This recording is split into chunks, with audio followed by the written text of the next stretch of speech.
अभी तक आपने सुना। वो दोनों जैसे अंदर बैठे वैसे ही रूहान के सारे गार्ड्स आकर अंदर बैठ गए और गाड़ी चल पड़ी गालिब के शहर दिल्ली की सड़कों पर। रूहानी गाड़ी से बाहर देख रही थी। दिल्ली की बरसात में गीली होती सड़कें, ट्रैफिक और भी बहुत कुछ। उसके लिए ये सब बहुत नया था। आज पहली बार वो राजस्थान के बाहर आई थी। रूहान बहुत गौर से रूहानी को देख रहा था। अब आगे रूहानी रूहान के साथ एयरपोर्ट से उसके घर के लिए निकल गई थी। गाड़ी जब आकर एक बड़े से बंगले के बड़े से लोहे के गेट के पास रुकी तो गार्ड ने गेट खोला और गाड़ी गार्डन से होते हुए बंगले के दरवाजे पर आकर रुक गई। रूहानी की तरफ का दरवाज़ा एक नौकर ने खोला और दूसरी तरफ से आकर रूहान का दरवाज़ा दूसरे नौकर ने खोला। रूहान बाहर आया और रूहानी के पास आकर बोला, चलो अंदर चलें। ये बोल वो उसे लेकर अंदर बड़े से हॉल में आ गया। नौकरों ने जब रूहान के साथ रूहानी को देखा तो हैरान थे। एक तो रूहानी के राजस्थानी लिबास देखकर जिसमें वो बेहद खूबसूरत लग रही थी, उस पर एक लड़की का रूहान के घर इतनी रात में आना, ये दोनों ही बात उन सबको हैरान कर रही थी। इधर रूहानी ने हाल में खड़े अपनी नज़रों को दौड़ाते हुए मन में कहा, बताओ इतना बड़ा महल है इनका, इतना बड़ा बंगला यहाँ पर है, लेकिन दिल 1 इंच का नहीं है। शराफत की तो उम्मीद छोड़ दो, शांति का तो नामो निशान नहीं है, और बाकी बचा कुचा वो तो इनकी जन्मों की सहेली है। वाह रे ऊपर वाले, क्या कमाल की चीज़ बनाई है। वो ये सब सोच ही रही थी कि तभी रूहान ने उसे आवाज़ देते हुए कहा, रूहानी इनके साथ जाओ, ये आपको आपका कमरा दिखा देंगे और कोई ज़रूरत हो तो मांग लेना इन सब से। ये बोल वो जाने लगा तो रूहानी ने उससे बोला, एक बात पूछूं? रूहान ने रुक के पीछे मुड़ के कहा, हाँ पूछो।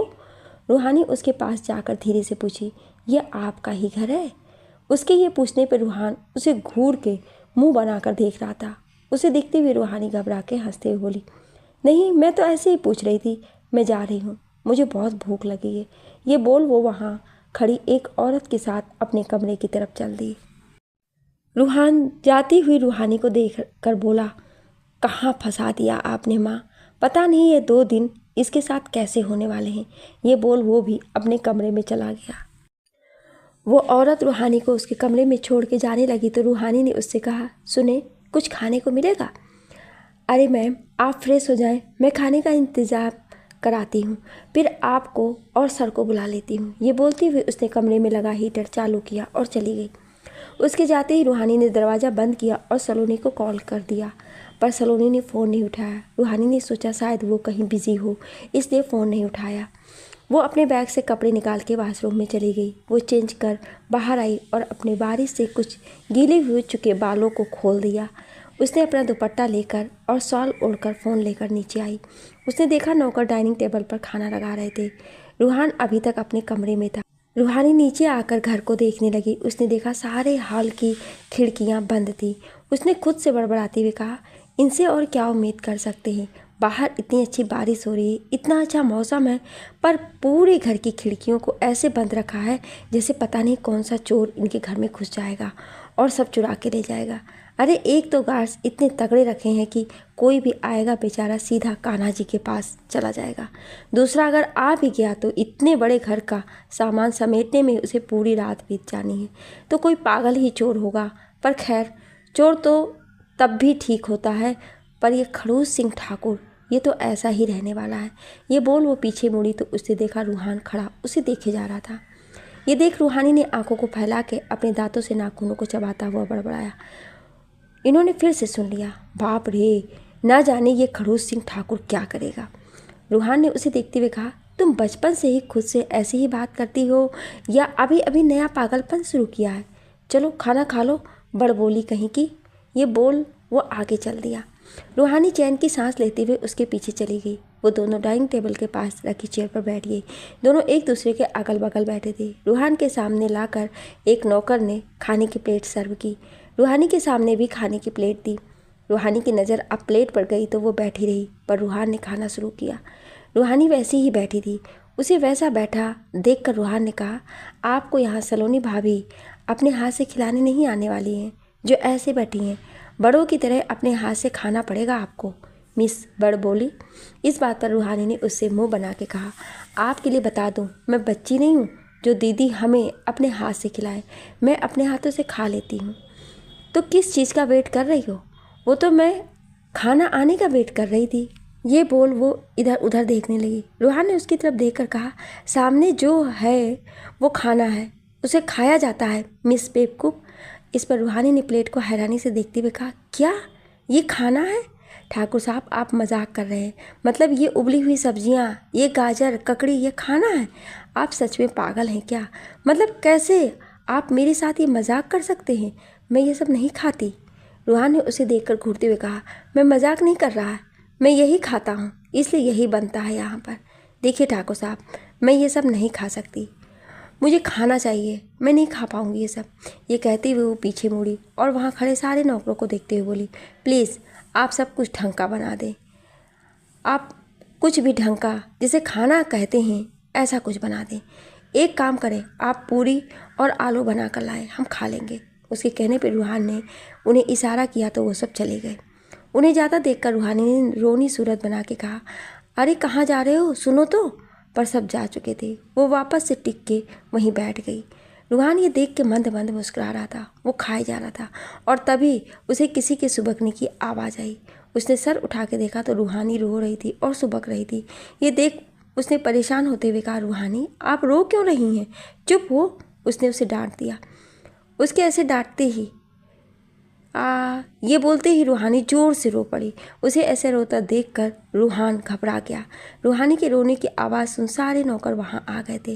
रूहान उसे देखते हुए बोला, रूहानी क्या हुआ, बताओ तो। अच्छा शांत हो जाओ, अच्छा आप शांत हो जाओ, मैं आपको नहीं डांट रहा। रूहानी ने सुबकते हुए कहा, आप गंदे हैं, खुद तो मज़े से खा रहे हैं, पर मैं क्या करूँ, पूरे दिन से भूखी हूँ, आपने एक बार भी मेरे बारे में नहीं सोचा। मैं आपकी मेहमान थी, पर मैं दीदी को, बड़ी माँ को, सबको बताऊंगी कि आपने मेरे साथ क्या किया। ये बोल वो नाक सिकोड़ते हुए रोई जा रही थी। रूहान ने नौकरों से कहकर खाना मंगवाया और उसे देते हुए कहा, ये देखो आपका खाना, अब शांत हो जाएं प्लीज़ और खा लें। ये देख रूहानी सुबकते हुए बच्चों की तरह प्लेट ले उसे घूर के देखते हुए पूड़ी तोड़ के खाने लगी। वो सुबकते जा रही थी और खाए जा रही थी। पर आज रूहान के नौकर कुछ ज़्यादा ही हैरान थे, क्योंकि रूहान कभी किसी के लिए ऐसे नहीं करता था। उन सब के लिए ये पहली बार था जब रूहान किसी लड़की के लिए केयर कर रहा था। रूहानी शांत हो चुकी थी और शांति से खाना खा रही थी। तभी उसका फ़ोन बजा, पर उसके हाथ साफ नहीं थे। वो फ़ोन जैसे उठाने वाली थी, रूहान ने उससे कहा, रुको मैं उठाता हूँ। ये बोल उसने फ़ोन उठा के स्पीकर पर करके उसके सामने रख दिया। रूहानी ने कहा, दीदी कैसी हो आप? उधर से सलोनी ने कहा, हम ठीक है नाडो, आप ठीक हो, खाना खाया? हाँ दीदी हम ठीक है, और आपने अपनी दवाइयाँ ली? बड़ी माँ और रानी दीदी ठीक है ना? आप अपना ख्याल रखना। जीजू कैसे हैं, कहाँ है वो? ये बोलते हुए रूहानी खाए जा रही थी। तभी आदित्य ने कहा, अरे हम तो ठीक हैं, पर आओ बताओ कैसा चल रहा है उस खड़ूस सिंह ठाकुर के साथ? ये सुनते ही रूहानी का खाता हुआ मुंह रुक गया और आंखें बड़ी कर वो रूहान की तरफ देखकर हड़बड़ाते हुए कही, अरे जीजू कौन खड़ूस सिंह, किसकी बात कर रहे हैं आप? रूहान उसकी बात पर गुस्से में उसे देखे जा रहा था। अरे वही हमारे छोटे साहबजादे, कैसे हैं? अभी चूहे बिल्ली का खेल शुरू हुआ या नहीं? भाई हमने तो आपकी दीदी को बोला था। देखो सलोनी, तुमने शेर और हिरनी को साथ भेज तो दिया है, अब देखना है हिरनी को शेर क्या करता है। पर आप डरना मत, हम हैं आपके साथ। चलो अब आप भी थकी होंगी तो सो जाओ, और रूहान से हम सुबह बात कर लेंगे। ये बोल आदित्य ने फ़ोन रख दिया था। अब तो रूहानी की हालत ख़राब थी। वो डरते हुए रूहान की तरफ देखी और उसे दांत दिखा दिया। रूहान गुस्से में उसकी तरफ बढ़ा, फिर खुद के कदम रोक वापस से अपने कमरे में चला गया। ये देख रूहानी ने खुद से कहा, अरे कोई तो सोच के बोला करो, पता नहीं है खड़ूस सिंह ठाकुर अब क्या करेगा। हे कान्हा जी बचा लेना। बोल वो भी हाथ साफ कर अपने कमरे में चली गई और सो गई। सुबह का वक्त दिल्ली। रूहानी तैयार होकर सुबह ही नीचे रसोई घर में आ गई थी और आज खुद नाश्ता तैयार कर रही थी। नौकर डरे हुए थे, क्योंकि आज से पहले कभी रूहान के घर के किचन में कोई बाहर का आदमी नहीं गया था और रूहान को बिल्कुल पसंद नहीं था कि कोई उसके बनाए रूल्स तोड़े, जो आज रूहानी ने तोड़ ही दिया था। रूहान जब नीचे आया तो सब नौकरों की तरफ देखते हुए बोला, नाश्ता लगा दें, मुझे देर हो रही है। ये बोल वो डाइनिंग टेबल के पास चेयर पर बैठ गया। तभी उसके कानों में पायल की आवाज़ गई। उसने पीछे मुड़ के देखा तो नीली शिफॉन सी सिंपल प्लेन सी साड़ी पहने, ढीला जूड़ा बनाए, जिससे उसके चेहरे पर एक लट आकर उसके चेहरे को छू रही थी। पल्लू को कमर में टाके, हाथों में एक कड़ा, माथे पर छोटी सी नीले रंग की बिंदी, पहने वो हाथों में ट्रे लिए कुछ नौकरों के साथ बाकी सामान लिए आ रही थी। इधर नौकरों की हालत ख़राब थी।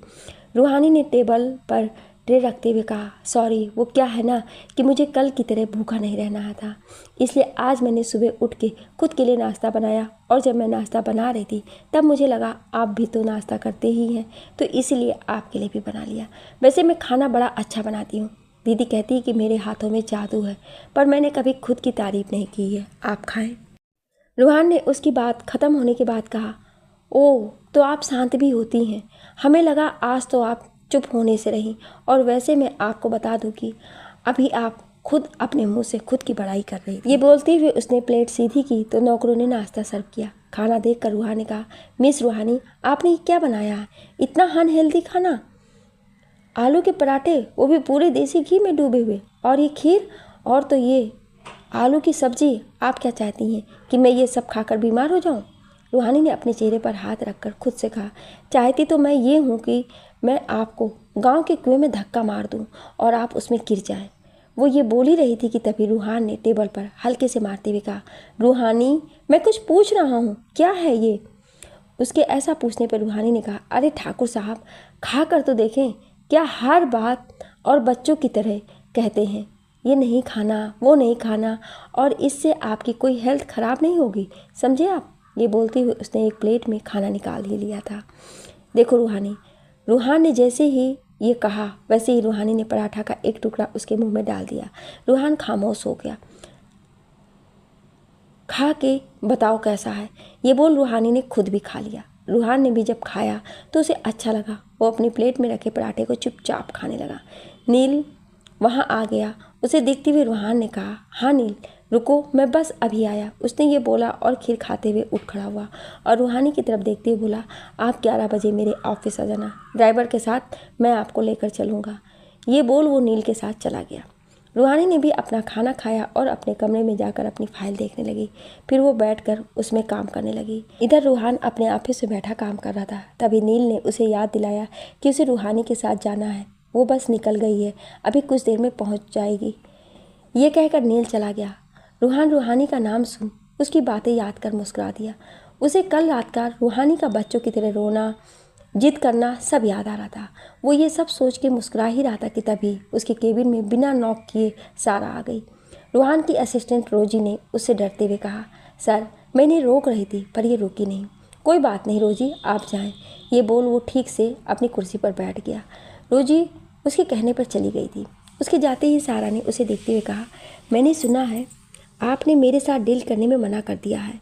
आपको पता है ना कि आज तक मुझसे कभी कोई डील करने के लिए मना नहीं करता, और तुमने मुझे मना किया। वाह, मैं काफ़ी इम्प्रेस हुई तुमसे। वैसे आप चाहें तो मैं आपको और भी बहुत कुछ दे सकती हूँ। रूहान ने चेयर से उठते हुए कहा, पहली बात, मैं डील अपने मन से करता हूँ, वो और होंगे जो तुम्हारी जिस्मों की नुमाइश पर डील करते होंगे।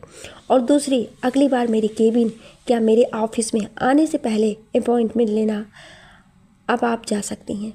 सारा उसके पास आते हुए उसके करीब आकर बहुत अंदाज से बोली, आप बहुत कुछ खो देंगे मिस्टर ठाकुर, सोच ले, क्या पता आपका फ़ायदा मेरे से ज़्यादा हो। वो ये बोल ही रही थी कि तभी रूहान के ऑफिस का गेट खोलकर अंदर आ गई। सारा रूहान के काफ़ी करीब खड़ी उसे बहुत नज़ाकत भरे अंदाज से देख रही थी। उसका एक हाथ रूहान के सीने पर था और दूसरा उसके कंधे पर। इस वक्त रूहान गुस्से में कि तभी रूहानी आवाज़ देते हुए अंदर आई, ठाकुर साहब चलें। वो इतना बोलते हुए अंदर घुसी ही थी कि उसकी नज़र सारा और रूहान पर पड़ी। सारा उसे देखकर गुस्से में बोली, तुम्हें तमीज़ नहीं है कि किसी की केबिन में बिना नॉक किए नहीं आते हैं? पहली बात कि नॉक वहाँ किया जाता है जहाँ परमिशन लेनी पड़े और आपका हक ना हो, पर यहाँ मुझे परमिशन की ज़रूरत नहीं है क्योंकि मैं अनजान नहीं हूँ। वैसे आपकी मेहरबानी हो तो क्या हम अपने ठाकुर साहब को ले जाएं, क्योंकि हमें कहीं जाना है और देर हो जाएगी। चले ठाकुर साहब। ये बोल उसने सारा का हाथ रूहान के सीने और कंधे से हटा के नीचे किया और रूहान का हाथ पकड़कर टेबल पर रखा। उसका फ़ोन उठाते हुए बोली, अच्छा मिस मैडम, चलते हैं, फिर कभी मुलाकात होगी, बाय। ये बोल वो रूहान का हाथ पकड़ के केबिन से बाहर ले आई। सारा उसकी ऐसी हरकत पर आग बबूला हो चुकी थी। इधर रूहान को जैसे कुछ समझ ही नहीं आया कि उसके साथ क्या हुआ है। वो तो बस रूहानी को देख रहा था। अब सिर्फ रूहान ही नहीं बल्कि रूहान का सारा स्टाफ भी ये देखकर हैरान था कि कोई लड़की उनके सर का हाथ पकड़े ले जा रही है और सर खामोश है। उन सबको देखते हुए रूहानी रुकी और बोली, क्या हुआ? आप सब तो ऐसे देख रहे हैं जैसे आपके सर को कोई एलियन लेके जा रहा है। चिंता मत कीजिए, आपके सर को सही सलामत भेज दूंगी। अब आप अपना काम करें। ये बोल वो रूहान को वहाँ से ले करके बाहर आई और लिफ्ट के अंदर आ गई। रूहान ने उससे हाथ छुड़ाते हुए कहा, ये क्या हरकत है रूहानी? तुम पागल हो? इस तरह आप हमें लेकर आई, जानती भी हैं सब क्या सोचेंगे। और ये मेरा ऑफिस है, आपके बड़े पापा का महल नहीं जहाँ आप कुछ भी करें। देखिए ठाकुर साहब, एक तो मैंने उस चुड़ैल से आपकी इज्जत बचाई, नहीं तो पता चलता इतने बड़े ऑफिस का मालिक अपनी इज्जत भी नहीं बचा पाया। अरे शुक्रिया कहो हमें आप, पर नहीं, वो तो आपने सीखा ही नहीं है। अब चलें, मुझे देर हो रही है, कहीं पता चला कि सर मिले नहीं। ये बोल वो लिफ्ट से बाहर आई। रूहान गुस्से से उसके पीछे निकल के आया। वो कुछ बोलता उससे पहले ही रूहानी ने फिर उससे कहा, गुस्सा बाद में कर लेना, पहले मेरी बात सुनो आप। मुझे जल्दी से यूनिवर्सिटी ले चले और उसके बाद घुमाने। अब 2 दिन यहाँ हूँ तो सोच रही हूँ कि बोर होने से और आपसे लड़ने से तो अच्छा ही है कि मैं ज़रा कहीं घूम लूँ, तो आज की छुट्टी समझे। ये बोल वो जाने लगी तो रूहान ने उसका हाथ पकड़कर अपने पास खींचा और गुस्से में उसे देखते हुए बोला, शांत, एकदम शांत। बोलना शुरू करती हो तो चुप भी नहीं होती हो। पहली बात, आप मेरे साथ चल रही हैं, अपनी फाइल देंगी, वापस आपको घर छोड़ूंगा और आकर यहाँ अपनी मीटिंग करूँगा। आप घर पर रहेंगी, समझी आप? ये बोल उसने उसका हाथ पकड़ गाड़ी में बैठाया और खुद आकर ड्राइविंग सीट पर बैठ गया। रूहानी मुंह बनाए बैठी थी। रूहान ने उसे देखते हुए कहा, सीट बेल्ट लगाओ रूहानी। उसके कहने पर रूहानी चुपचाप सीट बेल्ट लगाने लगी, पर उससे लगी नहीं रहा था। ये देखकर रूहान उसकी तरफ बढ़ा और सीट बेल्ट लगाने लगा। इस वक्त रूहानी के बहुत पास था, जिससे रूहानी को एक अलग एहसास हो रहा था। रूहान ने जब देखा कि वो रूहानी के बहुत पास है तो एक वक्त के लिए उसकी नज़र रूहानी के चेहरे पर रुक गई। उसने सीट बेल्ट लगाई और उसकी साड़ी का पल्लू, जो इस वक्त पेट से हट के सीट बेल्ट से उठ गई थी, उसे ठीक कर वापस से अपनी जगह पर आकर बैठ गया। उसने गाड़ी स्टार्ट की और चल दिया। पर कोई था जो इन दोनों की नज़दीकियां देखकर चल रहा था, और वो थी सारा। सारा ने रूहान को जब रूहानी के इतने करीब देखा तो उसे बहुत गुस्सा आई। उसने अपने हाथ में लिए फ़ोन को अपने ही हाथों में भींच लिया और खुद से बोला, लगता है तुम्हारे दिन पूरे हो गए लड़की, जो तू इस तरफ बीच में आई है और सारा खान के हाथों से उसे ले गई। अब तो देख क्या होता है तेरे साथ। ये बोल सारा अपने लोगों के साथ वहाँ से चली गई। इधर राजस्थान महल में पूजा की तैयारी हो रही थी। साची जी बैठी रानी को सारी चीज़ें लिखवा रही थी। तभी सलोनी रूपा के साथ उनके पास आई। उसे देखते हुए साची जी ने कहा, सलोनी आओ बैठो। देख रहे हैं जब से रूहानी गई है तब से आपको भी जैसे कुछ बहुत मज़ा आ रहा है। इस पर उन्होंने उसे सहारा देकर आराम से सोफे पर बैठा दिया और उसके कमर के पास छोटे तकिए रख दिए। तभी रूपा ने कहा, हाँ बिल्कुल ठीक कह रही हैं आप। जब से दीदी गई हैं भाभी एकदम फ्री हो गई हैं, कोई रोकने वाला नहीं, कोई टोकने वाला नहीं। और आदित्य भैया भी रात में आते हैं तो वो भी बेचारे क्या बोले, सुनती भी कहाँ है किसी की। इस पर सलोनी ने गुस्से में छोटे बच्चों की तरह एक हाथ उसे मार दी। ये देख रानी और साची जी हंस दी। उन्होंने सारी लिस्ट बनवा के उसे मंगवाने का बोल दिया। रानी वहीं सभी के पास बैठी थी। साची जी ने कहा, पता चला कि शेर के साथ हिरनी कैसे है, कहीं हिरनी शेर का शिकार तो नहीं हो गई। ये बोल वो हंस दी और उनके सब भी हंस दिए। इस पर रानी ने भी बोला, हाँ जानना तो हमें भी है कि क्या हो रहा है आखिर दिल्ली में। कहीं वहाँ का मौसम देवर जी और रूहानी के जाने से बदल तो नहीं गया, कहीं ठंड की जगह मौसम में गर्मी तो नहीं आ गई। उसकी बात पर सब हंस दिए। सलोनी ने सबकी बातें सुन कहा, नहीं दीदी, अभी तो वहाँ का माहौल सही है। कल बात हुई थी तब तो ऐसा नहीं लगा कि कुछ हुआ है वहाँ, ऐसा कुछ लगता है अभी तक देवर जी शांत हैं और रूहानी ने कोई गलती नहीं की है। मैं तो देवी माँ से मना रही हूँ कि आगे भी ऐसे ही हो और वो दोनों बिना लड़े वापस आ जाएं। हमारे मनाने से क्या होगा बहू, वो दोनों तो लड़ने ही वाले ही हैं, क्योंकि मुझे लगता है दोनों की कुंडली में लिखा है लड़ाई करना एक दूसरे से। देखते नहीं, रूहानी जब भी रूहान के बारे में बोलती है तब रूहान ना जाने कहाँ से उसके पीछे आकर खड़ा हो जाता है और सारी बातें सुन लेता है। कभी कभी रूहानी की बातें हमें सच लगती है, भूत ही है ये बेचारी रूहानी, क्या हो रहा होगा उसके साथ। पर हमें तो तब मज़ा आता है जब हम वहाँ सामने होते और उन दोनों को लड़ता हुआ देखते। ये बोल साची जी हंस दी, उनके साथ बाकी सब भी। पर कोई था जो ये बातें सुन रहा था, और वो भी छुप कर। और वो और कोई नहीं, केसर थी। उसने सारी बातों को सुन के केसर को पता चल गया था कि रूहान के साथ गई है, वो दोनों एक साथ हैं। उसके दिमाग ने फिर से काम करना शुरू कर दिया, और दिल्ली में रूहानी ने अपनी फाइल अपने प्रोफेसर को दे दिया था और गुस्से में कार में बैठी थी। रूहान उसको फूला हुआ मुंह देखकर मुस्कुरा रहा था।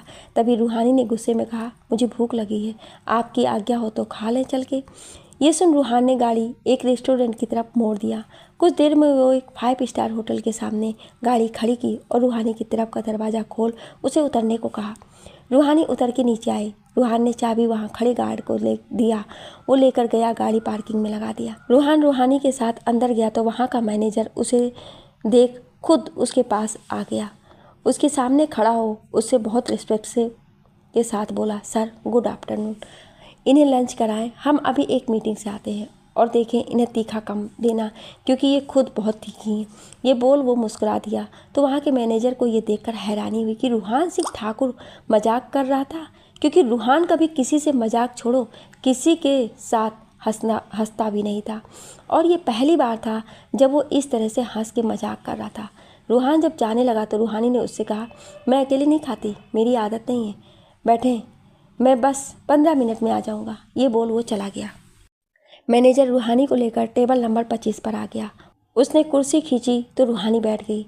मैम आप ऑर्डर दे दें, जब तक सर आ जाएंगे आपका खाना भी आ जाएगा। उसकी बात सुन रूहानी ने ऑर्डर कर दिया। मैनेजर चला गया। रूहानी बैठी फ़ोन को देखने लगी। रूहानी ने अपने सारे बालों को एक तरफ कर लिया। पीछे बैठे सारे लड़के का नज़र अब रूहानी पर थी। वो बैठी इस बात से बेखबर कि सब उसे घूर के देख रहे थे। कुछ देर में रूहान जब उसके पास आया तब उसने देखा रूहानी को उसके पीछे बैठे लड़के घूर कर देख रहे थे। वो गया और एक कुर्सी लेकर उन लड़कों के पास बैठ गया जिससे वो रूहानी को देख नहीं पा रहे थे। उसमें से एक नए ने कहा, ओ हट, देख नहीं रहा है, हम बैठे हैं, चल निकल यहाँ से। इस पर रूहान ने बहुत शांति से उन्हें कहा, बैठो, मुझे क्या है, पर जिसे आप देख रहे थे उसे देखना बंद करो और अपने टेबल पर ध्यान रखो, नहीं तो दोबारा यहाँ आने के लायक नहीं छोड़ूंगा। ये बोल वो जाने लगा तो उसमें से एक बोला, क्यों, तेरी है क्या? रूहान रुक के उसके पास गया और गुस्से में उसकी आंखों में देखते हुए बोला, मेरी नहीं तो किसी की नहीं है, समझा? चल बैठ और अपना खाना एंजॉय कर, मुझे दोबारा ना आना पड़े। उसके ऐसा कहने पर वो लड़का डर गया था। रूहान वापस रूहानी के पास आया और उसकी सॉल्ट ठीक करते हुए बोला, ऑर्डर किया आपने? ये बोल वो उसके सामने की चेयर पर बैठ गया। मैनेजर वेटर के साथ आया और टेबल पर खाने की प्लेट रखते हुए बोला, सर आज आप पहली बार अपनी गर्लफ्रेंड के साथ यहाँ आए तो हमारी तरफ से आप दोनों के लिए एक स्पेशल डिज़र्ट। ये सुनते ही रूहान और रूहानी की एक दूसरे को देखने लगे। रूहानी ने कहा, ओ मिस्टर, मैं इनकी गर्लफ्रेंड नहीं हूँ। ओ तो आप इनकी मंगेतर हैं? अरे क्या बात कर रहे हैं आप, मैं इनकी मंगेतर भी नहीं हूँ, मतलब आप इनकी वाइफ हैं। सॉरी मैम, आपसे पहली बार मिले हैं, इससे पहले आप कभी सर के साथ आई नहीं थी तो हमें पता नहीं, इट्स माय मिस्टेक। देखिए ना, मैं इनकी मंगेतर हूँ, ना मैं इनकी वाइफ हूँ और ना ही गर्लफ्रेंड हूँ। रूहानी को ऐसे गुस्से में देखकर रूहान को हंसी आ रही थी, पर वो अपनी हंसी रोककर मुस्कुरा रहा था। इधर उधर देखकर उसने रूहानी को परेशान करने को कहा, अरे मैनेजर साहब, अभी हमारी श्रीमती जी थोड़ा गुस्सा है, ये अक्सर ऐसे गुस्सा हो जाती है जब इन्हें भूख लगती है, आप जाएं और थैंक्स फॉर दिस। उसके बोलने पर मैनेजर चला गया और रूहानी हैरान होकर उसे देखते हुए बोली, पागल हैं आप, क्या उल्टा सीधा आप बोले जा रहे थे, बहुत गंदे हैं आप। क्या सोच रहा होगा वो हमारे बारे में? देखिए ठाकुर साहब, ये गलत बात है।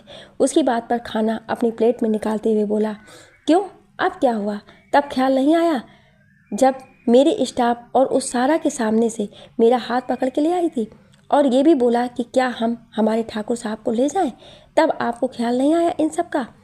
अब चुपचाप से खाना खाएं। ये बोल वो खाने लगा। रूहानी भी मुंह बना के खा रही थी। वो दोनों खाना खा ही रहे थे कि तभी वहाँ रूहान के एक जानने वाले आ गए। वो थोड़ा बुजुर्ग थे। उन्होंने उसे देखते हुए उन्होंने कहा, और रूहान सिंह ठाकुर कैसे हैं आप? उन्हें देखते हुए रूहान ने हैरान होकर कहा, अरे सिसोदिया साहब, आप यहाँ? रूहानी, ये सिसोदिया सर हैं। उसके कहने पर रूहानी ने उठ के उन्हें नमस्ते किया। सिसोदिया जी, उनके सर पर हाथ रखते हुए कहा, जीते रहो, बस 2 दिन हुए हैं यहाँ आए, पर हमें आपसे ये उम्मीद नहीं थी कि आप हमसे इतनी बड़ी बात छुपाएंगे। उनके ऐसा कहने पर रूहान ने उनकी तरफ देखकर कहा, कैसी बात? और क्या छुपाया मैंने आपसे? यही कि आपने इतनी प्यारी बेटी से शादी कर ली और हमें बताया भी नहीं। ये तो गलत बात है। उनके ये कहते ही रूहानी एक दूसरे को हैरानी से देखने लगे। रूहान से जब सिसोदिया साहब ने ये कहा कि उन्हें बहुत बुरा लगा कि रूहान ने शादी कर ली और उन्हें बताया भी नहीं। रूहान और रूहानी तो ये बात सुन बहुत हैरान और परेशान हो गए। रूहान ने उनसे कहा, सर ऐसी बात नहीं है, ये तो बस मेरी। वो इतना ही बोल पाया था कि तभी सिसोदिया साहब ने उसकी बात काट दी। अरे बरखुरदार, आप चुप करें।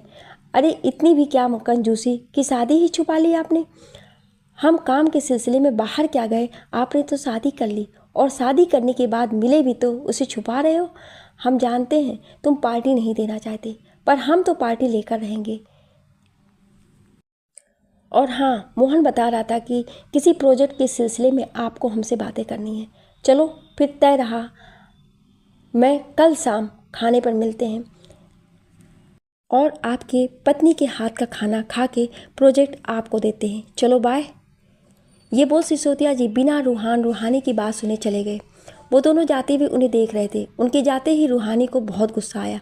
वो रूहान की तरफ गुस्से भरी नज़रों से देखकर बोली, आप खामोश क्यों थे? बताया क्यों नहीं आपने कि हमारे बीच ऐसा कुछ नहीं है? अरे बताने का मौका ही दिया नहीं उन्होंने, किसी की सुनी ही नहीं, बस खुद का सुना के चले गए। मैं क्या बोल रहा था वो तो सुने ही नहीं, ऊपर से बोल दिए घर पर खाने पर आऊँगा, तब प्रोजेक्ट पर बात करूँगा। हद है, जब से मिली हो तब से मुसीबत में ही हूँ मैं। आप हैं मुसीबत, मैं हूँ। अरे जब से मिले हैं आप मेरी ज़िंदगी से सुख चैन चला गया है। ना जाने क्यों मैंने आपको बुलाया, क्यों रोका आपको मैंने। अब तो खुद पर गुस्सा आ रही है। रूहानी ये बोल ही रही थी तभी वेटर बिल लेकर आया और उसे देते हुए बोला, सर योर बिल। आप पेमेंट कैसे करेंगे, कार्ड से या कैश से? उसके इतना बोलना ही था कि रूहानी ने गुस्से से देखते हुए कहा, तुम्हारे सर से दिखाई नहीं दे रहा है, यहाँ बात कर रही हूँ मैं। ये देखकर रूहान ने उसे शांत कराते हुए बोला, ये ले जाओ, वो थोड़ा पागल है। ये बोलती हुए उसने उसे पैसे दे दिया और उधर रूहानी ये सुनकर उसे घूर के देखती हुई बोली, अच्छा मैं पागल हूँ और आप क्या हैं, इतना बड़ा पागलपन करके बैठे हैं, ना जाने कब अकल आएगी। ये बोल वो अपना बैग उठा के वहाँ से गुस्से में चली गई। उसके जाने के बाद बेटर ने कहा, कोई बात नहीं सर, अक्सर सारी पत्नियाँ ऐसी ही होती हैं, वो कभी अपनी गलती मानती ही नहीं हैं और आखिर में हमें ही सब मानकर माफ़ी मांगना पड़ता है। ये बोल बेटर चला गया। उसके जाते ही रूहान भी जल्दी से बाहर गया। वो बाहर आया तो उसने देखा रूहानी बाहर नहीं थी। उसने वहाँ खड़े गार्ड से पूछा, वो जो नीले रंग की साड़ी में लड़की निकली थी वो कहाँ है?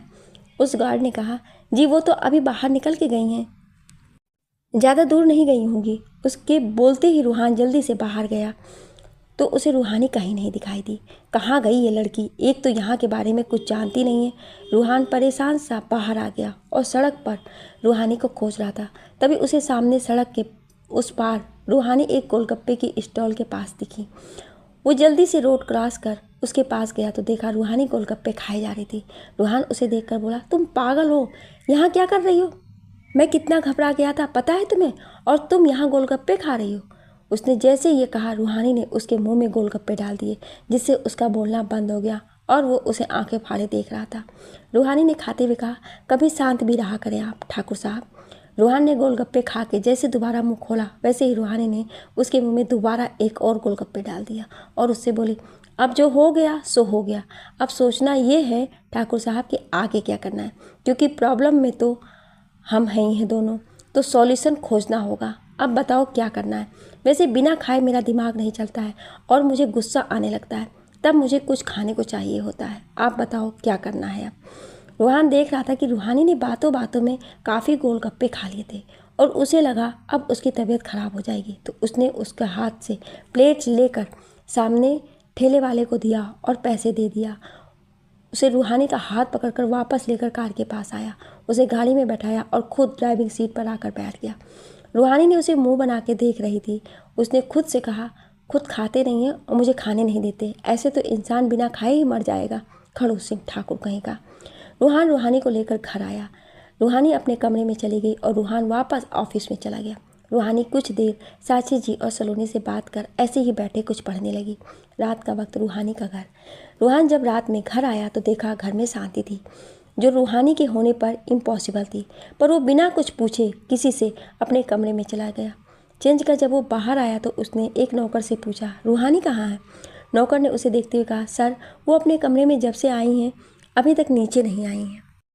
ये सुन रूहानी के कमरे की तरफ चल दिया। उसने कमरे के पास आकर गेट पर नॉक किया, पर किसी ने दरवाज़ा नहीं खोला। उसे 2-3 बार खटखटाया, पर फिर भी कोई आवाज़ नहीं आई। रूहान दरवाज़ा खोल के देखा तो रूहानी सो रही थी, खुद शॉल में लपेटे। बाहर बालकनी का दरवाज़ा खुला हुआ था, खिड़कियाँ भी खुली थी सारी, जिससे कमरा काफ़ी ठंडा हो गया था। रूहान ने जाकर बालकनी का दरवाज़ा बंद किया, खिड़की बंद की और आकर रूहानी से बोला, रूहानी उठो, खाना खा लो। रूहानी ने उसकी आवाज़ पर आंखें खोल कर देखा तो रूहान सामने खड़ा था। आप कब आए? ये बोलती हुई रूहानी उठ के खड़ी होने लगी। बस अभी आया, चलो खाना खाओ। उसके कहने पर रूहानी आगे चलने लगी, पर उसे जैसे चक्कर आ रहे थे। वो गिरने को हुई तो रूहान ने उसे पकड़ते हुए कहा, संभाल के रूहानी। और ये कहते हुए उसने उसके माथे पर हाथ रख देखा तो उसे बुखार था। उसने उसे देखते हुए कहा, रूहानी तुम्हें बुखार है, बताया क्यों नहीं किसी को? मुझे नहीं पता, मुझे तो बस सोना अच्छा लग रहा था और पता नहीं कब मेरी आँख लग गई। मुझे अभी भी नींद आ रही। ये कहते हुए रूहान के सीने में अपना मुंह छिपाने लगी। रूहान ने उसे बाहों में उठाया और वापस से बिस्तर पर सुला दिया। उसने बगल में रखा फ़ोन उठाया और नौकरों से बोलकर दवा का बॉक्स और खाना ऊपर मंगवा लिया। रूहानी आंख बंद किए लेटी हुई थी। रूहान ने उसे ठीक से कंबल उड़ाया और एक और कंबल लाकर उसे उड़ा दिया। उसके सिरहाने पर तकिया लगाया। नौकर दवा का डिब्बा और खाना रखकर चला गया। रूहान ने रूहानी को सहारा देकर सिरहाने से टेक के बैठा दिया। रूहानी बेमन से बैठी थी। रूहान ने जैसे उसे एक टुकड़ा खिलाया रोटी का, वैसे ही रूहानी का मन बुरी तरह खराब हो गया और वो जल्दी से वॉशरूम की तरफ भागी। ये देख रूहान ने उससे कहा, रूहानी क्या हुआ? पर रूहानी उसकी बात का जवाब न देते हुए अंदर गई और दरवाज़ा बंद उल्टी करने लगी। रूहानी जब बाहर आई तब रूहान ने उसका हाथ पकड़ा और लिटा दिया। उसने पहले नील को कॉल किया और डॉक्टर के साथ घर पर आने को कहा। फ़ोन रखकर वो रूहानी की तरफ देखकर बोला, हो गया ना फूड पॉइजनिंग? और खाओ गोलगप्पे। वो तो मैं तुम्हें वहाँ से पकड़ के ले आया, नहीं तो पूरा स्टॉल खाली करके ही फिराक में थी। सोचना नहीं है इन्हें। अब तो खुश होगी ना आप? ये बोलते हुए उसने नौकर से नमक, चीनी, नींबू का घोल मंगवाया और खुद उसके पास बैठ गया। कुछ देर में डॉक्टर आए, उसे चेक करके बोले, इन्हें फूड पॉइजनिंग हो गई है। इन्हें हल्का खाना ही देना, अभी ज़्यादा प्रॉब्लम की बात नहीं है। आप इन्हें ज़्यादातर पानी देना और सादा पानी मत देना इन्हें। और शरीर कमज़ोर होने की वजह से शायद बुखार हो गया है। बुखार की दवा ना दें आप इन्हें, नहीं तो बहुत प्रॉब्लम होगी। आप बस, बाकी अगर ज़्यादा प्रॉब्लम हो तो मुझे बुला लेना आप। ये बोल डॉक्टर कुछ दवाइयाँ देकर चले गए। नील भी उसके साथ चला गया। रूहानी रूहान के पास बैठ गया और नौकरों से कहकर एक बाउल में पानी और साफ कॉटन का कपड़ा मंगवाया। नौकर दोनों चीज़ें देकर दरवाज़ा बंद करते हुए चला गया। रूहान बिस्तर पर बैठे रूहानी को कंबल ठीक से उड़ा के उसके सर पर पट्टियाँ रखने लगा। कुछ वक्त बाद उसका बुखार उतर गया और उसे अच्छा फील हो रहा था। रूहान ने उसे बिठाया और कुछ हल्का खिला के दवा दी और उसे वापस लिटा दिया। रूहानी आंखें बंद किए लेटी थी। उसने हल्के से आंखों को खोल के देखा तो रूहान वहीं सोफे पर बैठा लैपटॉप पर काम कर रहा था। उसने उसे देखकर कहा, ठाकुर साहब खिड़की खोल दो ना, मुझे घुटन हो रही है। रूहान ने उसकी बात सुनकर खिड़की खोल दी और आकर वापस सोफे पर बैठ गया। उसने लेटी हुई रूहानी को देखते हुए बोला, एक बात पूछे आपसे? हाँ पूछे। रूहानी ने उसकी तरफ बिना देखे कहा, आज आपको गलत नहीं लगा कि सारा मेरे नज़दीक खड़ी थी और वो भी इतने? आपने कुछ गलत नहीं सोचा क्यों? इस पर रूहानी ने उसे देखते हुए कहा, इधर आए आप, इधर आके बैठे। उसके कहने पर रूहान उसकी बगल की खाली जगह पर आकर बैठ गया। रूहानी ने फिर से आंखें बंद किए कहा, आप यहाँ आकर बैठे। आपको कुछ अजीब लगा या गुस्सा आया या आपको चिढ़ हुई? उसकी बात पर रूहान ने उससे कहा, नहीं क्यों? पर वो इसलिए ठाकुर साहब, जिस वक्त हम आपके केबिन में आए थे उस वक्त आपके हाथों ने सारा जी छुआ तक नहीं था और आप खुद को पीछे खींच रहे थे, पर सारा जी पूरे कॉन्फिडेंस के साथ आपसे चिपकी चली जा रही थी। आपको उनके पास जाने से अजीब लग रहा था, गुस्सा आ रही थी, चिढ़ हो रही थी, जो साफ तौर पर आपके आंखों में हमने देखा था। और अभी आप हमारे कहने पर भर से यहाँ बैठ गए बिना किसी चिढ़ के, गुस्से से। और आखिरी बार जो किसी लड़की के लिए अपने पिता भाई से लड़ जाता है, वो कैसे किसी लड़की के साथ कुछ ऐसा करेगा? मुझे आप पर बहुत भरोसा है ठाकुर साहब, तभी तो बिना किसी झिझक के आपके साथ यहाँ आई। ये बोल रूहानी ने उसे आंखें खोल के देखा। रूहान उसे बहुत शांत भाव से देख रहा था। रूहानी मुस्कुरा के उसे देखे जा रही थी। आप मेरे सर को सहला दोगे, मुझे नींद आ जाएगी। ये बोल रूहानी ने फिर से अपनी आंखें बंद कर ली और उसके कहने पर रूहान ने उसके सर को सहलाना शुरू कर दिया। कुछ वक्त बाद रूहानी सो गई। रूहान उठ के खिड़की पर आया। उसने देखा बादलों के पीछे कोहरे में छिपता हुआ पूरा चांद बहुत सुंदर लग रहा था। आज पहली बार था जब रूहान को चांद देखकर अच्छा लग रहा था। उसने पीछे मुड़कर अंदर सो रही शांति में रूहानी के चेहरे को देखा, जो इस वक्त बहुत सुकून से सोई जा रही थी। उसने देखते हुए खुद को अपने मन में कहा, अजीब लगा था मुझे जब मैं आपके पास आता हूँ, पर उस अजीब एहसास में बहुत फ़र्क है रूहानी। मुझे नहीं पता क्या एहसास है ये। तुम्हारा पागलपन अच्छा लगता है, तुम्हें परेशान करना अच्छा लगता है। अजीब हो तुम, इतना दर्द है तुम्हारे अंदर, पर फिर भी हंसती हो, सबको हंसाती हो, सबका ख्याल रखती हो। तुम अजीब हो, सब अलग हो। सच में तुम रूहानी एहसास हो। ये बोलते हुए वो एक टक उसे देखे जा रहा था। सुबह का वक्त रूहानी का कमरा। रूहानी की जब आंखें खुली तो उसने देखा सुबह हो चुकी थी। उसने उठ के इधर उधर देखा पर रूहान कहीं नहीं था कमरे में। उसने धीरे से पैर नीचे रखा तो उसकी पायल आवाज़ कर गई। वो उठ के बाहर आई तो देखा रूहान हाल में बैठा न्यूज़पेपर पढ़ रहा था। जब रूहानी नीचे आने लगी तो रूहान के कानों में उसकी पायल की आवाज़ गई, जिससे उसके होठों पर अपने आप एक मुस्कान आ गई। उसने उसे सिर्फ अपने तक रखा। रूहानी नीचे आई तो रूहान ने न्यूज़पेपर फोल्ड करके रखते हुए कहा, उठ गई आप? कैसी है अब तबीयत? उसने ये बात बिना देखे उससे कहा था। रूहानी ने उसके पीछे खड़े हुए कहा, आपको कैसे पता ये हम हैं?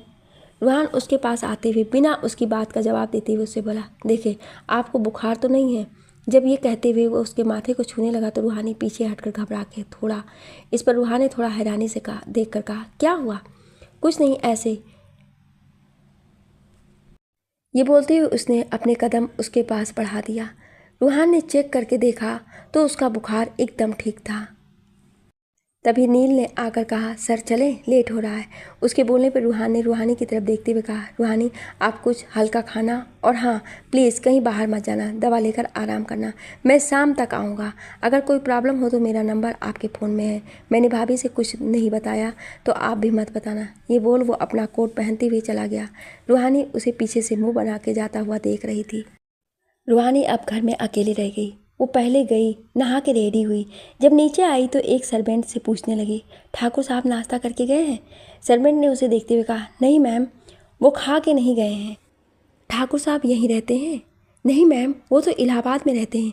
यहाँ बस तब आते हैं जब उनकी मीटिंग होती है, वरना वो वहीं रहते हैं, वहीं से अपने सारे काम करते हैं। वो सर्वेंट ये बोलकर चली गई। रूहानी पूरा घर देखने लगी। उसने एक रूम का दरवाज़ा खोला और अंदर चली आई। देखा तो बहुत ही बड़ा कमरा था, बहुत सलीके से सब रखा हुआ था। नीले रंग का बेड शीट, सारी खिड़कियां बंद थी। उसने खुद से ही कहा, ये जरूर खड़ूस का ही कमरा होगा, ऐसा बंद बंद कमरा उसका ही हो सकता है। ये बोलते हुए उसने खिड़की खोल दी। रूहान के कमरे की सारी खिड़की बाहर बगीचे की तरफ खुलती थी। रूहानी ने देखा दोपहर के 12 बज गए थे। वो जल्दी से किचन में गई और कुछ बनाने लगी। उसने 1 बजे तक खाना बना के टिफिन में भर के एक नौकर को देते हुए कहा, इसे ठाकुर साहब को दे आओ। उसकी बात सुन नौकर चला गया। रूहान अपने केबिन में बैठा काम कर रहा था कि तभी उसकी असिस्टेंट रोजी उसके केबिन में नॉक करते हुए बोली, सर मैडम ने आपके लिए टिफ़िन भेजा है। ये सुनते ही रूहान की आंखें फाइल से रोजी पर गई, जो इस वक्त हैरान था, क्योंकि जब से वो अकेला था इन 15 सालों में उसके लिए कभी टिफ़िन नहीं आया था। वो बाहर से ही लंच करता था। उसने रोजी को देखकर पूछा, किसने भेजा है? रोजी ने कहा, जी आपके सर्वेंट ने कहा मैम ने भेजा है घर से आपके लिए। अच्छा लाओ तो ज़रा। उसके कहने पर रोजी ने उसे टिफ़िन दिया और चली गई। रूहान ने बॉक्स देखा और उसे खोलते हुए खुद से कहा, ये रूहानी ने भेजा है, लड़की पागल है क्या? ये बोलती हुई उसने टिफ़िन बॉक्स खोला तो उसमें एक पर्ची थी। उसने उसे खोल के पढ़ा तो उसमें लिखा था, ज़्यादा गुस्सा मत करना, ये खाना इसलिए है कि आप जल्दी आओ और मुझे बिना गुस्सा किए घुमाने ले चलो, और जब आना तो आइसक्रीम ले आना, जिसे खुद खा के आप ठंडे हो जाओ और मैं खुश। तो अब खाना खाओ और जल्दी आना। ये पढ़ते हुए अब रूहान के चेहरे पर मुस्कान आ गई थी। उसने पर्ची अपने पॉकेट में रखा और खाना खाने लगा। जब उसने लास्ट डिब्बा खोलने के लिए उठाया तो बॉक्स के कवर में एक पर्ची और थी। उसने उसे उठाया और खोल के पढ़ा तो लिखा था, मीठे में मुझे समझ नहीं आया कि आप क्या खाना पसंद करेंगे, इसलिए अपने पसंद का भेज दिया है, चूरमा तो खा लेना। रूहानी की लिखी पर्ची पढ़कर उसने टिफ़िन खोला और उसमें चूरमा देख उसे वो दिन याद आया जब रूहानी ने उसे दूध रोटी खिलाई थी अपने हाथों से। ये सोच वो मुस्कुराते हुए चूरमा खा रहा था। उसने खाना ख़त्म करा और टिफ़िन बंद कर रख दिया। उसके बाद वो काम में लग गया। शाम होते वक्त उसे रूहानी की बहुत याद आ गई। उसने एक लंबी सांस ली और फाइल बंद करते हुए वो उठा और कोट पहनकर फ़ोन उठा के बाहर आया। नील को अपने साथ लेकर वो घर की तरफ निकल गया। रूहान घर आ ही रहा था कि तभी उसके पास रूहानी का कॉल आया। वो फ़ोन उठा के बोलने ही वाला था कि रूहानी ने हड़बड़ाते हुए कहा, ठाकुर साहब, सिसोदिया जी अपने पूरे परिवार के साथ चले आए। आप जल्दी आएँ, हमें डर लग रहा है। हमें तो समझ ही नहीं आ रहा है क्या बोलें। प्लीज़ आप जल्दी आओ। रूहानी और कुछ बोलती तभी पीछे से सिसोदिया जी ने कहा, अरे बेटा, रूहान से बात हुई क्या? निकल गया वो? रूहानी ने तेज आवाज़ में कहा, जी सर, बस आ रहे हैं।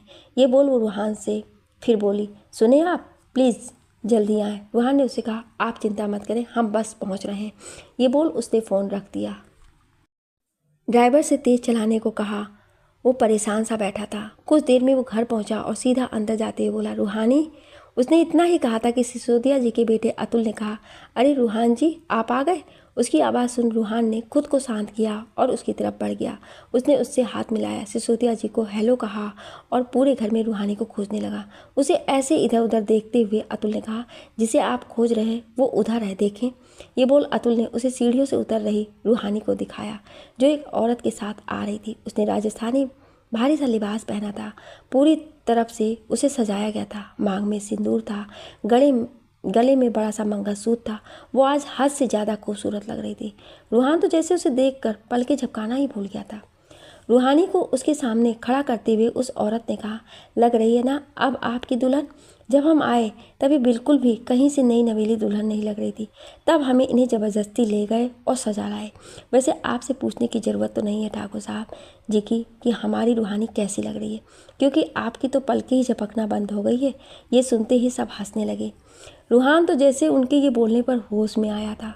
रूहान ने उस औरत को देखते हुए कहा, क्या ज़रूरत थी इसकी सौम्या भाभी? उसकी बात सुनकर सौम्या ने कहा, अरे क्यों ज़रूरत नहीं थी? आखिर हम देखने आ रहे थे, मिलने आ रहे थे आपकी पत्नी से, तो अच्छा तो लगना था इन्हें। चलें अब बैठे। उसके कहने पर सब बैठ गए। रूहानी रूहान को घूर के देख रही थी और बाकी जो नौकर थे वो तो कुछ समझ ही नहीं पा रहे थे। रूहान की नज़र सौम्या से बात कर रही रूहानी पर बार बार चली जाती। आप ऐसा भी कह सकते कि आज रूहान की नज़र रूहानी के चेहरे से हटाने का मन ही नहीं हो रहा था। रूहानी ने एक बार रूहान की तरफ देख के बेचारा सा मुंह बना के इशारे में कहा, ये सब क्या है? रूहान ने भी उसे इशारे करके शांत कर रहने को कहा। सिसोदिया जी और उनके बेटे बहू ने साथ में रात का खाना खाया। जब जाने लगे तो रूहानी को मुंह दिखाई और रूहान को प्रोजेक्ट के कॉन्ट्रैक्ट की फाइल साइन कर दे गए। उनके जाते ही रूहानी ने चैन की सांस ली और रूहान से बोली, अगली बार अगर ऐसा कुछ हुआ तो देख लेना आप ठाकुर साहब, पता नहीं कैसे कैसे लोगों से रिश्ता है। पागल खुद भी हैं, दूसरों को भी कर देंगे। अजीब लोग हैं, दूसरे की सुनते ही नहीं हैं और खुद चुप होते नहीं हैं। कान्हा जी बचाए ऐसे लोगों से। मैं कमरे में जा रही हूँ ये सब ताम झाम निकालने। ये बोल वो ऊपर अपने कमरे में चली गई। रूहान उसे जाते हुए देख रहा था। जब रूहानी कमरे में गई तब रूहान भी अपने कमरे में चला गया। देखा तो कमरे की सारी खिड़कियां खुली हुई थी। कमरे के बगीचे से आ रही फूलों की खुशबू और ठंडी हवाएं। बाहर का मौसम काफ़ी खुशनुमा हो रखा था। कोहरा, बादल और तेज़ हवाएं। रूहान अंदर आया, दरवाज़ा बंद कर कोट उतार के बेड पर रख दिया और टाई खोल के चेयर पर शर्ट के कुछ बटन खोल, हाथों की स्लीव्स को खोल के फोल्ड कर दिया और आकर खिड़की के पास खड़ा सोचने लगा। उसके सामने रूहानी का चेहरा आ रहा था। उसका दिल बेचैन था। आज उसे फिर से कुछ एहसास हो रहा था। उसने कॉन्ट्रैक्ट पेपर की तरफ देखा जो टेबल पर रखे हवा से उड़ रहे थे। ना जाने क्या सोच वो कमरे से बाहर निकला तो देखा हॉल की लाइट्स ऑफ थी। शायद सब सो गए थे। उसने अपने हाथ की घड़ी पर देखा तो 12 बज रहे थे। उसने अपने कदम रूहानी के कमरे की तरफ बढ़ा दिए। वो दरवाजे पर रुका और कुछ सोचकर उसने दरवाज़ा खोल दिया। दरवाज़ा खुलते ही रूहानी ने घबरा के पीछे मुड़ के देखा तो रूहान खड़ा था। उसने बिस्तर पर रखा अपना दुपट्टा उठा के ओढ़ लिया और उसकी तरफ देखते हुए बोली, ठाकुर साहब आप इतनी रात को? हाँ, आपसे बात करनी थी, पर आप अभी तक ऐसे, हमें लगा शायद आपने। ये बोल वो खामोश हो गया। हाँ, हम चेंज करने जा रहे थे पर दीदी का कॉल आ गया। हम बात करने लगे और फिर जब ये सब उतारने लगे तो हार फंस गया और चुप भी रहा था। ये निकल ही नहीं रहा। ये बोल वो एक बार फिर से कोशिश करने लगी। रूहान ने ये देखा तो बिना कुछ कहे बस दरवाज़ा बंद किया और धीरे से उसके पास बढ़ी। उसने रूहानी के बालों को उसके पीठ से हटा के आगे रखना चाहा तो रूहानी घबरा गई और मुड़ने लगी। तो रूहान ने उसके कंधे पकड़कर उसे वैसे ही खड़े होने को कह दिया और खुद उसके बालों को एक तरफ कर हार की डोरी को देखने लगा। कमरे में हल्की रोशनी के साथ चांद की रोशनी बिखरी थी जो इस वक्त रूहानी और रूहान पर पड़ रही थी। रूहान ने उसके हार की डोरी खोल जब उसे निकालने लगा तो रूहानी को टीस सी मची। उतने भारी हार से रूहानी का गला छिल सा गया था और रैशेस भी हो गया था। रूहान ने हार ड्रेसिंग टेबल पर रखा और रूहानी को अपनी तरफ करके उसके आगे के बालों को पीछे कर दिया। उसकी नज़र गले पर गई तो वो लाल हो रखा था। उसने नारियल के तेल को उठा के उसके गले पर लगाने लगा। रूहानी उसके पास होने से उसके छूने से सिहर रही थी। रूहान ने देखा रूहानी की आंखें बंद थी और उसके बाल उसके चेहरे पर आ रहे थे। उसने रूहानी को कमर से पकड़ के अपने पास खींच लिया और उसके चेहरे पर आ रहे बालों को हटाया। रूहानी घबराई हुई सी उसे देख रही थी। रूहान ने उसे देखते हुए पूछा, आज आप खामोश क्यों रही? जब सौम्या भाभी ने आपको सजाया तो आप बोल सकती थी ना कि हमारे बीच ऐसा कुछ नहीं है। आप मिसेज रूहान सिंह ठाकुर नहीं है, आप मेरी कोई नहीं है, तो आप खामोश क्यों रहीं? रूहानी ने घबराती हुई उससे कहा, मैंने उनसे बोलना चाहा पर वो सुनना ही नहीं चाह रही थी कुछ, बस वो मुझे ऐसे सजे देखना चाहती थी। रूहान ने उसके चेहरे की घबराहट देखते हुए उसकी चूड़ी भरे हाथों को अपने हाथ में पकड़ लिया और चूड़ियों को एक एक कर उसके हाथों से निकालते हुए फर्श पर गिराते हुए उससे बोला, जब हमने आपको शांत रहने को कहा तो आप शांत क्यों हो गई? बोल देती सबके सामने कि ये जो हो रहा है वो गलत है। बोल देती सिसोदिया जी से कि आप मेरी पत्नी नहीं। उस दिन उन्हें गलतफहमी हो गई थी। क्यों नहीं कहा आपने? रूहानी ने अपने पल के झुका के कहा, आपने कहा शांत रहो। मुझे लगा आपको वो कॉन्ट्रैक्ट चाहिए था, इसलिए आप अभी कुछ कहना चाहते ही नहीं थे। शायद बाद में कहें उनसे। रूहान ने उसे और पास लाते हुए उसके चेहरे को उठा के कहा, रूहान सिंह ठाकुर इतना भी कमज़ोर नहीं कि किसी कॉन्ट्रैक्ट के लिए किसी लड़की का इस्तेमाल करे। मैंने आज तक जो भी हासिल किया है खुद के बलबूते पर किया है। मैंने आपको इसलिए शांत होने को नहीं कहा था। इस बार रूहानी ने उसकी बात सुन उसकी तरफ देखते हुए कहा, तो क्या बात थी? आप बहुत खूबसूरत लग रही थी, खुश थी, थोड़ी चिढ़ी हुई थी, पर कुछ और भी था जो मैंने महसूस किया था आपकी आंखों में। रूहानी, जब भाभी आपको लेकर नीचे आई तो आप बहुत शांत थी, एक दर्द था आपकी आंखों में। क्यों, जान सकता हूँ? रूहानी ने उसके नज़दीक खड़े हुए उससे कहा, आज जब सौम्या जी हमें तैयार कर रही थी तब इस श्रृंगार का, इस मंगलसूत्र का और सिंदूर का मतलब बता रही थी। उनसे कैसे कहते हम कि हमारी ज़िंदगी में ये सब नहीं है। डर गए थे ये सब सोच के कि अगर उन्हें पता चला कि हम एक नाजायज़ लड़की हैं तो वो भी वही सब सोचने लगेंगी। कैसे बताती उन्हें कि जिस सिंदूर के बारे में, जिस मंगलसूत्र के बारे में वो मुझे बता रही हैं ठाकुर साहब, वो कभी नहीं आ सकती हमारी ज़िंदगी में। आखिर क्यों कोई एक ऐसी लड़की से शादी करेगा जिसके पिता का नाम का पता नहीं है, जिसे जन्म देने वाली माँ का नाम तो है पर उसके पिता का नाम नहीं है? ये बोल वो रो दी थी। रूहान ने ये सुनते ही उसे अपने सीने से लगा लिया। उसे रूहानी के दर्द से दर्द हो रहा था। उसके सीने लगी रूहानी ने उसे कस के पकड़ लिया। रूहानी ने उसके बाहों का सहारा पाया तो जैसे पिघल के रो दी। रूहान ने उसके बालों को सहलाते हुए उसे शांत करते हुए कहा, रूहानी, आपसे कहा है ना हमने कि आप नाजायज़ नहीं हैं। नाजायज़ रिश्ते होते हैं, इंसान नहीं। आप क्यों ये सब सोचती हैं? निकाल दे खुद के जेहन से ये सब और मत सोचे कभी ये सब। ये बोल उसने रूहानी को अपनी बाहों में उठाया और बिस्तर पर लिटाते हुए उसे कंबल उड़ा दिया और वहीं उसके पास बैठ गया। रूहानी अभी भी उसके सीने में मुंह छुपाए सुबक रही थी। रूहान ने उसके चेहरे को अपने हाथों में लेते हुए उससे कहा, रूहानी शांत हो जाओ और भूल जाओ। और आपका पूरा नाम रूहानी मनोहर चौहान है जो आपके मौसा जी ने आपको दिया है। आप शान से कह सकती हैं आप उनकी बेटी हैं। क्या फ़र्क पड़ता है कि आपका पिता कौन है, कहाँ है? आपको बस याद ये रखना चाहिए कि आपको पालने वाला कौन है, किसने आपको प्यार किया, कौन आपके साथ खड़ा रहा, और वो थे आपके मौसा जी और आपकी दीदी। तो बस यही याद रखें आप। चले सो जाएं अब। ये बोल उसने रूहानी के आंसू पोंछे और उठने लगा तो रूहानी ने उसके शर्ट की कॉलर को कस के मुट्ठी में पकड़ लिया। रूहान ने देखा रूहानी अभी थोड़ी घबराई हुई थी। वो वापस उसके पास बैठ गया और उसके सर को अपने सीने पर रखते हुए बोला, शांत हो जाओ, मैं यहीं हूँ, आप सो जाओ। रूहानी ने आंखों को बंद कर लिया। रूहान उसके बालों को सहला रहा था। रूहान अब रूहानी का हमदर्द बन रहा था। उसके दिल में रूहानी के लिए एहसास था। वो रूहानी को खुश देखना चाहता था, पर अभी उसे खुद नहीं पता था कि वो बदल रहा था। क्या होगा इनकी नज़दीकियों का असर? क्या होगा रूहानी को रूहान के इस एहसास का एहसास? सुबह का वक्त, रूहानी का कमरा। रूहानी रूहान की बाहों में आराम से सो रही थी। रूहान की नींद खुली तो उसने रूहानी को अपनी बाहों में पाया। इस वक्त घड़ी में 5 बज रहे थे। बाहर ठंड बहुत ज़्यादा थी, अंधेरा भी बहुत हो रखा था। रूहान ने सोती हुई प्यारी सी रूहानी को देखा, जिसने उसके सीने में अपने आप को बच्चों की तरह छुपा रखा था। रूहान का दिल एक वक्त के लिए जोरों से धड़क उठा। उसने रूहानी का सर बहुत आराम से तकिए पर रख दिया। वो बहुत ध्यान से उसके चेहरे को देख रहा था। इस वक्त रूहानी के चेहरे पर सुकून था। वो बहुत गहरी नींद में थी। रूहान ने उसके माथे पर हल्के से चूम लिया और उसे ठीक से सुला के बाहर आ गया। वो अपने कमरे में आया और वॉक के लिए रेडी होकर निकल गया। जब रूहान वॉक से वापस आया तो देखा रूहानी बैठी नाश्ता कर रही थी। उसे देखते ही रूहानी भाग के उसके पास आई और बोली, ठाकुर साहब, आप बिजी हैं क्या आज? अगर नहीं तो प्लीज़ क्या हमें शॉपिंग पर ले जाएंगे?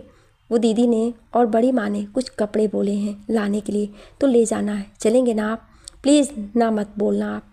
उसका नॉन स्टॉप बोलना सुन रूहान ने उसे अजीब सा मुंह बना के देखते हुए कहा, एक फेविकोल ले लो अपने लिए।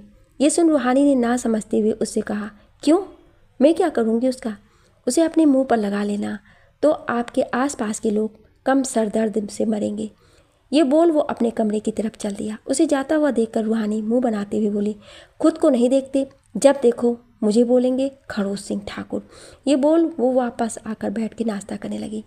कुछ देर में रूहान निकल के बाहर आया और बैठ के चाय पीने लगा। रूहानी उसे घूर के देख रही थी। रूहान उसे कनखियों से देख रहा था। उसने नाश्ता ख़त्म करा और उठ के जाने लगा तो रूहानी ने खुद से कहा, खड़ोस सिंह कहीं का, एक काम बोला वो भी नहीं करेगा। ये बोल ही रही थी कि तभी रूहान ने पीछे मुड़ के उसे देखते हुए कहा, अब क्या ऐसे चलोगी बाहर शॉपिंग करने? जल्दी करो नहीं तो मैं चला जाऊंगा। ये सुनते ही रूहानी खुश होते हुए उठी और उससे बोली, चले, मैं तो रेडी हूँ। उसकी बात पर रूहान ने उसे ऊपर से नीचे तक देखा तो रूहानी ने राजस्थानी लहंगा पहना था और दुपट्टा लेकर बालों का जूड़ा बना रखा था। रूहान ने उसे ऐसे देखते हुए कहा, ऐसे चलोगी आप? मैं नहीं ले जाऊंगा आपको ऐसे बाहर। जाओ ठीक से रेडी होकर आओ, तब ले चलूँगा। ये सुनते ही रूहानी मुंह बना के कमरे में गई और जल्दी से रेडी होकर आई। रूहान ने जब उसे देखा तो फिर से एक बार खो गया था उसके चेहरे में। रूहानी ने उससे सामने खड़े होते हुए कहा, चलें आप? ये सुन रूहान ने कहा, हाँ चलो, पर अपना ये मुंह बंद रखना, क्योंकि मैं नहीं चाहता लोग तुम्हें देखकर सोचे कि मैं एक बड़बोली को अपने साथ रखता हूँ, और क्या पता लोग आपको पागल समझ लें और पागल खाने भेज दें। इसलिए मुंह बंद रखना और अब चलो। ये बोल वो आगे चलने लगा और उसके पीछे रूहानी मुंह बना के। जब रूहानी बाहर आई तो रूहान ने उसे गाड़ी में बैठने को कहा और बाहर खड़े नील को बाकी गार्ड्स के साथ दूसरी गाड़ी में। रूहानी ने जब देखा कि रूहान अपने साथ गार्ड्स की फौज लेकर जा रहा है तो उसने कहा, ठाकुर साहब, हम जंग पर जा रहे हैं, ये तो आपने मुझे नहीं बताया। एक्सक्यूज़ मी, हम किसी जंग में नहीं जा रहे हैं। ये बोल वो गाड़ी में उसके बगल में बैठ गया। तो इतने सारे गार्ड्स क्यों लेकर जा रहे हो? ये मेरी प्रोटेक्शन के लिए, रूहान ने अपने फ़ोन में देखते हुए कहा। रूहानी ने उसे देखते हुए कहा, इतने दुश्मन बनाते ही क्यों हैं आप कि फ़ौज की ज़रूरत पड़े आपको? अरे 2-4 अच्छे दोस्त बना लो जो सच्चाई के साथ दें, आपसे प्यार कर लें। इस बार रूहान ने उसकी तरफ देखते हुए कहा, तुम अपना मुंह बंद करोगी या मैं अपने गार्ड से कहूँ कि आपका मुंह हमेशा के लिए बंद करें? और एक बात, इनका निशाना कभी नहीं चूकता, तो बताओ क्या सोचा है आपने? नहीं, मैं ऐसे ही शांत बैठ जाती हूँ। ये कहते हुए रूहानी खिड़की के बाहर देखने लगी। वो खुद से ही बोली, इनकी ऐसी ही हरकतों से तो इन पर गोली चलती है। सबको ऐसे धमकाते होंगे खड़ूस सिंह ठाकुर। दिल देना भूल गया भगवान, करेला कहीं का। उसे ऐसे खुद में बोलता हुआ देख रूहान ने कहा, तुम अपनी इस बीमारी का इलाज क्यों नहीं कराती? दूसरों के लिए अच्छा रहेगा। इस पर रूहानी उसे घूर के देख रही थी। कुछ देर में वो एक बहुत अच्छे मॉल में थे। रूहानी रूहान के साथ अंदर गई और अपने ऊपर फर्स्ट फ्लोर पर गर्ल्स सेक्शन में चली गई। रूहानी सलोनी के लिए, रूपा के लिए, सब के लिए कुछ ना कुछ ले रही थी। उसने सामने वाली शॉप पर देखा तो रूहान कुछ कपड़े देख रहा था। उसने रिसेप्शन पर बैठी लड़की से बिल कराया और सामान लेकर उसके पास आई और धीरे से, रूहान, जिस रो में कपड़े देख रहा था। वहाँ से कपड़ों के बीच में से अचानक से उसके सामने आकर बोली, ठाकुर साहब। ओह गॉड, तुम पागल हो रूहानी, ऐसे कौन आता है? रूहान के चेहरे पर घबराहट देखकर रूहानी ने कहा, आप डरते भी हैं? कमाल की बात है, मतलब सबको डराने धमकाने वाला भी डरता है। वैसे आप यहाँ क्या कर रहे हैं? सब्जियाँ ले रहा हूँ। और कुछ पूछना है? कपड़े हैं यहाँ तो वही देखूंगा ना। ये बोल के वो टी शर्ट लेकर देखने लगा। आपको कपड़े की क्या ज़रूरत है? गिन के 3 शर्ट कपड़े पहनते हो आप। एक ऑफिस, दूसरा रात के कपड़े, तीसरा भाग के। बाकी ज़रूरत कहाँ होती है? आप तो घर पर ही नहीं रहते और घूमने आप जाते नहीं हैं। दिन भर तो आप ऑफिस के कपड़े में ही निकाल देते हैं और रात में नाइट सूट में और सुबह बस जॉगिंग सूट 2 घंटे के लिए पहनते हैं, फिर वही ऑफिस के कपड़े। आप मेरी माने तो वो इतना बोल ही रही थी कि तभी रूहान ने उसका मुंह अपने हाथ से बंद कर उसे पीछे दीवार से लगा के कहा, चुप, एकदम चुप, वरना मैं सच में तुम्हें किसी डिब्बे में बंद कर किसी दरिया में फेंक दूंगा और तुम डूब के मर जाओगी। इतना बोलती हो, सर खा जाती हो। चुप अब। ये कहते हुए उसने उसके मुंह से हाथ हटाया और उसे घूर के देखते हुए दूर किया। मैं ये बोल रही थी कि यहाँ दरिया नहीं है। उसके ये बोलने पर रूहान ने पीछे मुड़ के गुस्से में देखा तो रूहानी ने बगल में खड़े एक लड़के से कहा, भाई साहब आपको बुला रहे हैं। और ये बोल वो वहाँ से चली गई। उसके जाने के बाद उस लड़के ने कहा, जी बोले, क्या बात है? कुछ नहीं, आप काम करें अपना। ये बोल रूहान गुस्से में कपड़े देखने लगा। इधर रूहानी एक ज्वेलरी शॉप पर थी। वो सलोनी के लिए कुछ देख रही थी। तभी उसकी नज़र एक ब्रेसलेट पर गई जिसमें रुद्राज के साथ त्रिशूल बना था। उसने वो ब्रेसलेट लेकर उसे पैक करा दिया और उसे अपने बैग में लेकर बाहर आई। उसके बाद वो जेंट्स वॉच शॉप पर गई। वहाँ खड़ी होकर वो वॉच देखने लगी। जब रूहान उसे खोजते हुए वहाँ आया तो उसने देखा कि रूहानी के पीछे खड़े लड़के उसे देखकर मुस्कुरा रहे थे और उनकी नज़र उसके पीठ पर और कमर पर है। रूहानी साड़ी पहन रखी थी और बालों को एक तरफ करके रखा था। उसका शॉल एक तरफ था। रूहान उसके पास आया और पीछे से उसके शॉल को उसे ठीक से उड़ाते हुए बोला, कभी ठीक से खुद हो करके नहीं रख सकती हो? रूहानी ने अपने शॉल को लेकर दूसरे कंधे पर रख लिया। रूहानी सामने लगी घड़ियों को देखकर कहा, अच्छा इनमें से कौन सी घड़ी जीजा जी के लिए अच्छी होगी? उसके कहने पर रूहान ने एक घड़ी उठा के उसे दी और बोला, ये वाली। रूहानी ने उसे ले लिया। रूहानी ने बड़े ठाकुर साहब के लिए भी बहुत अच्छा कुर्ता लिया। वो रूहान के साथ बाहर आई तो रूहान ने ड्राइवर से गाड़ी लाने को कहा। ड्राइवर गाड़ी लेने चला गया। रूहान को एक कॉल आ गया तो वो बात करने लगा। रूहानी वहाँ खड़ी इधर उधर घूम रही थी। तभी रूहान की नज़र रूहानी के पीछे से आ रही तेज़ गाड़ी पर पड़ी। रूहान भाग के उसके पास गया और उस गाड़ी से टक्कर लगने से पहले ही वो रूहानी को लेकर दूसरी तरफ गिर गया। रूहान ने देखा रूहानी के सर पर चोट थी। वो गाड़ी एक बार फिर पीछे से आने को हुई उन सब के पास। इतने में रूहान के गार्ड्स आ गए और वो गाड़ी टर्न लेकर आगे चली गई। उस गाड़ी का पीछा करो और उसे लेकर आना, ये बोल वो रूहानी को देखने लगा। उसके कुछ आदमी उस गाड़ी के पीछे गाड़ी लेकर निकले। इधर रूहान रूहानी के सर की चोट देखकर उसे उठाने की कोशिश करने लगा पर रूहानी बेहोश हो चुकी थी। रूहान ने उसे उठाया और गाड़ी में लिटा दिया और दूसरी तरफ से आकर गाड़ी में बैठा और रूहानी का सर अपनी गोद में रख लिया। ड्राइवर को जल्दी हॉस्पिटल चलने को कहा। ड्राइवर ने गाड़ी सीधे हॉस्पिटल की तरफ ले ली। रूहान के चेहरे पर इस वक्त डर घबराहट साफ दिख रही थी। वो रूहानी को एक टक देखे जा रहा था।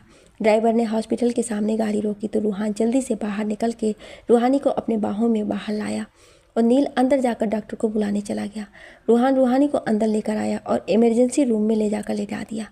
नील डॉक्टर को लेकर अंदर आया तो रूहान ने उससे कहा, आप देखिए इन्हें, पता नहीं क्यों उठ नहीं रही है। उसकी हालत देखकर लग रहा था जैसे रूहानी की जान उसमें फंस गई हो। डॉक्टर ने उसे बाहर जाने को कहा तो वो चला गया और उसकी नज़र अंदर ही थी। डॉक्टर ने रूहानी के सर पर पट्टी की और इंजेक्शन देकर बाहर आए तो रूहान से बोले, रिलैक्स मिस्टर सिंह, वो बिल्कुल ठीक है, बस चोट की वजह से बेहोश हो गई थी, आप देख सकते हैं उन्हें। ये बोल डॉक्टर वहाँ से चले गए। उनके जाने के बाद रूहान अंदर रूम में आया। रूहानी लेटी हुई थी। रूहान उसके पास जाकर बैठ गया और उसके हाथ को अपने दोनों हाथ में जकड़ते हुए सर झुका दिया। उसने सर उठा के उसे देखा और एक हाथ से उसके सर को सहलाने लगा। तभी नील ने आकर उससे कहा, सर वो मिल गया है। ये सुनते ही रूहान की आंखों में जैसे गुस्सा वापस से उतर आया। उसने रूहानी का हाथ संभाल के बिस्तर पर रखा और बाहर आ गया। वो बाहर आया तो उसने देखा उसके गार्ड्स एक लड़के को पकड़े हुए थे। वो गुस्से में उसके पास आया और उसकी गर्दन कस के पकड़ते हुए उससे बोला, जानता है तूने क्या किया है? किसे मारने की कोशिश की थी तूने, मुझे या उस लड़की को? रूहान ने उसकी गर्दन को बहुत कस के पकड़ रखा था। वो लड़का सांस भी नहीं ले पा रहा था। नील रूहान के पास आकर उससे कहा, सर उसकी गर्दन छोड़े, वो मर जाएगा और वो बोल भी नहीं पा रहा है। उसकी बात सुन रूहान ने उस लड़के की गर्दन छोड़ उसकी कॉलर दोनों हाथों से पकड़ते हुए फिर से पूछा, किसको मारने आया था, मुझे या उस लड़की को? उस लड़के ने डरते हुए कहा, मुझे उस लड़की को मारने के लिए भेजा गया था। किसने भेजा था? सारा। सारा मैडम ने? उस लड़के के मुंह से ये सुनते ही रूहान ने उसे फर्श पर पटक दिया।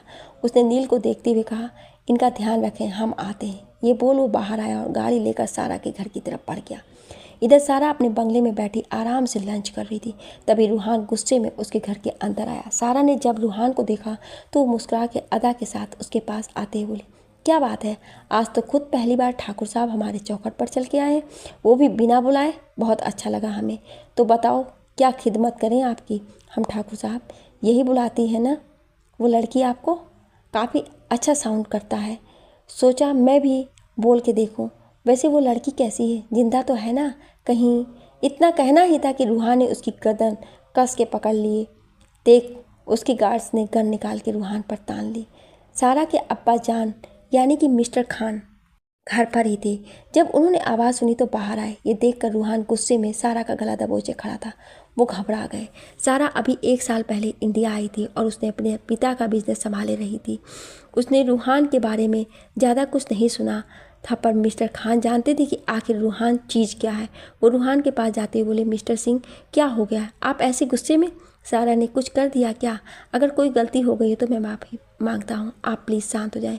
प्लीज़ उसकी गर्दन छोड़ दें, प्लीज़। उनकी बात पर रूहान ने सारा की गर्दन छोड़ दी। सारा की गर्दन जब रूहान के हाथों के पंजे से आज़ाद हुई तो उसने लंबी सांस ली। उसकी सांसें रुकने लगी थी।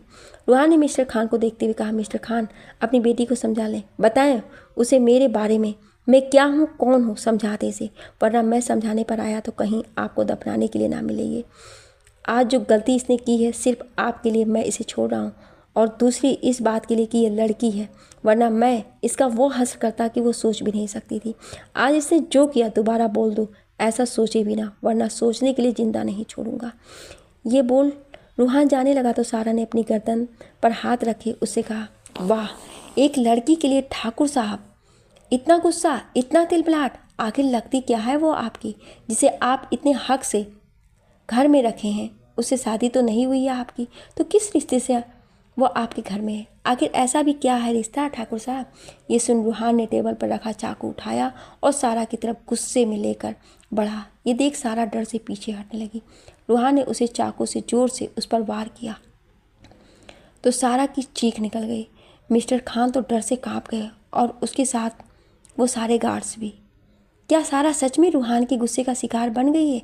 क्या सच में रूहान ने सारा को गुस्से में मार दिया?